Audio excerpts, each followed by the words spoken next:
Obviously, coming off Saturday's win at Minnesota, coming back and practicing last night, really, so went through the film Saturday night and yesterday morning.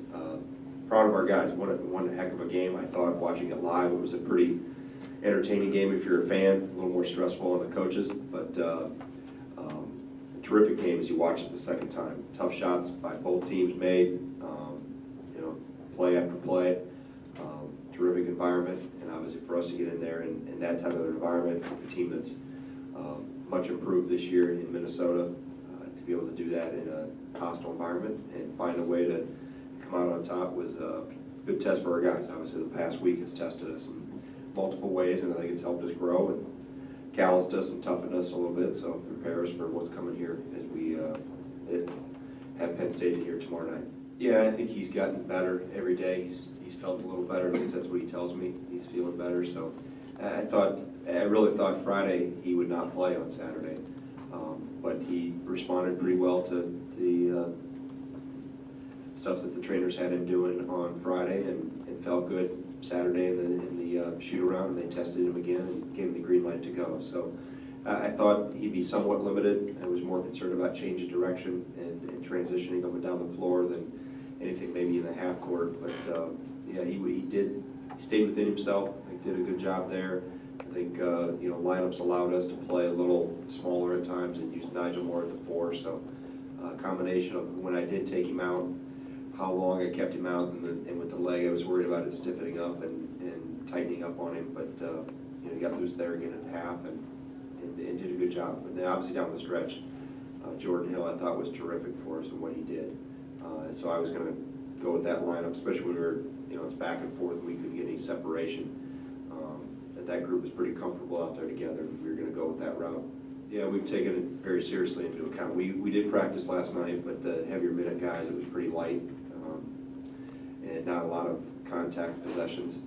So we'll go back into it a little more today, but more verbalization in terms of us talking about Penn State, specifically for those guys that had heavy minutes.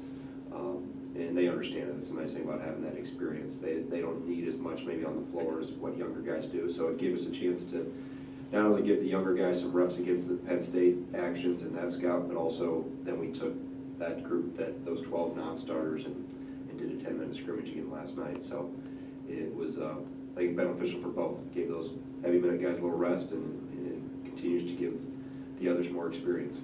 Well, I think the one thing is that he hasn't worried about, and this is really doesn't encompass just defense, and I pointed this out to the team last night, that when he wasn't playing as much as maybe he wanted to, and he was on the scout team consistently, that he didn't whine or complain or worry about that. He just kept trying to get better and do the best he could do there on the scout team. I think that keeping that mindset has helped him, and grow through that. And then when his opportunity came, he did a very good job with it. And that was prior to even Minnesota. I thought he did play pretty well against Ohio State, and he played pretty well against Michigan. And then, it's been building. He's taken advantage of opportunities. So defensively, I thought he did a pretty good job. Even the shot Springs hit to tie the game, other than he got clipped a little bit at the screen when they did a little rub off the second stagger, the staggered. Springs was the first screener in it. And then he came back off the single screen. He got bumped a little bit there. That put him a little bit behind it. But Springs still had to reroute the ball and swing around him and make a tough shot. So that one you probably, other than not letting Springs catch it at all, he's going to get a shot off.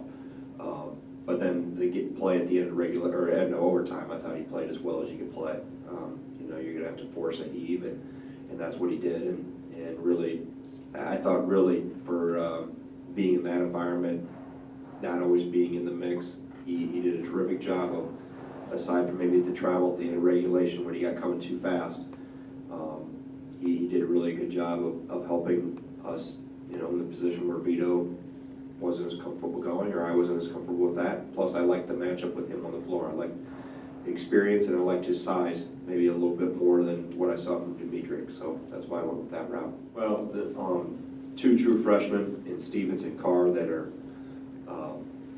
very good players. Having watched them in AAU, knew that they were going to immediately help them.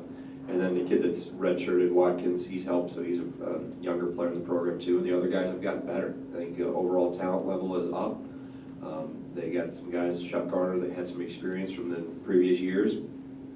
And, they're playing, I think, better together. They don't depend on, in the past it was dependent on one guy to get 25, 30 points. And now I think they got 5 guys almost averaging in double figures. So they've dispersed that pretty well and share the ball pretty well. Obviously still continue to play hard as they always have. So just improved all the way around. Better players and